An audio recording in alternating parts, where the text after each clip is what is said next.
Эмир. Түрт машинаны айдап шаарга барып. Жана мен айткан жумуштарды бүтүрүп кел бар. Ата, бүгүн барбай эле коеюнчу. Жолдун бардыгы кай экен. Акырын айдасаң правила менен жолдун жээги менен мындай өзүң жолуң менен айдасаң тоспойт да. Аттырылып ышкыртып айдап атасың арбай жаштар. Бүт подряд тосуп атат. Жөн эле. Алардын иши гай деген ошентип машинанын баарын тосот, өткөн кеткендер тосот, текшерет. Алар аны мунуга карабайт, керек болсо президент келет да тосот. Акырын тоссо документиңди көрсөт дагы.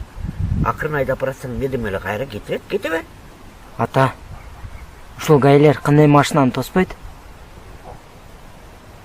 Стиральный машинаны тоспойт.